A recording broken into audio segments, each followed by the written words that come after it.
Himadri speciality chemical limited. आज की video में हम बात करेंगे इनके बिजनेस की, इनके शेयर प्राइस, इनके टारगेट के बारे में और जो इसने पिछले कुछ टाइम से रनअप दिया है, इसके बाद आगे का हमारा नजरिया इसके लिए क्या होना चाहिए। जो हमारे साथ पुराने मेंबर जुड़े हुए हैं उनको पता है कि एचसीएल को हम जो है काफी टाइम से ट्रैक कर रहे हैं।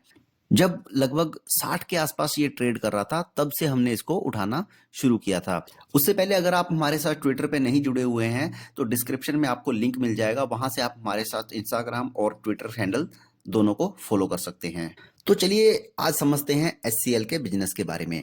एचसीएल चर्चा में तब आया जब आज से लगभग 1.5-2 साल पहले ईवी का ट्रेंड एकदम से आया था, क्योंकि इनमें इस्तेमाल की जाने वाली लिथियम आयन बैटरी के बहुत बड़े ऑर्डर एचसीएल को मिलने लगे थे। इनका मेन बिजनेस कार्बन मटेरियल और केमिकल से रिलेटेड है। इसके अलावा ये इंडिया की नंबर 1 कोल टार मेकर कंपनी है।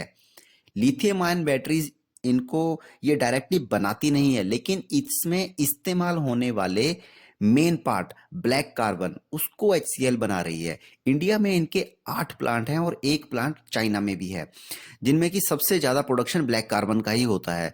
और इन सब के अलावा कंपनी जो है naphthalene, steel, aluminium, automotive, plastic, रबड़ और इंफ्रास्ट्रक्चर डेवलपमेंट के लिए रॉ मटेरियल सप्लाई करने का काम करती है। इनके बड़े कस्टमर लिस्ट में Vedanta, Hindalco, NALCO, MRF, Apollo tyres, ये सब इनके मेन कस्टमर हैं।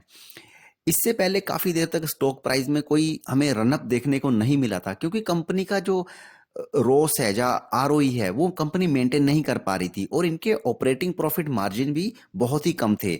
इनकी एक वजह ये भी थी कि कंपनी को रॉ मटेरियल सस्ते में उपलब्ध नहीं हो पा रहा था, जिसमें कि अब इनको थोड़ी राहत मिलने शुरू हो गई है, जिसकी वजह से हमने देखा है कि कंपनी ने बहुत अच्छा रनअप दिया है, क्योंकि इससे कंपनी का ऑपरेटिंग प्रॉफिट मार्जिन बहुत इंप्रूव हुआ है।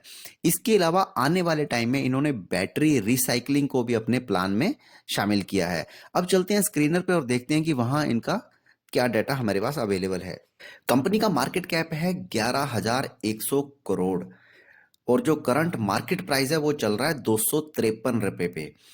स्टॉक पी चल रहा है 38 पे, जो कि थोड़ा सा हायर साइड में है।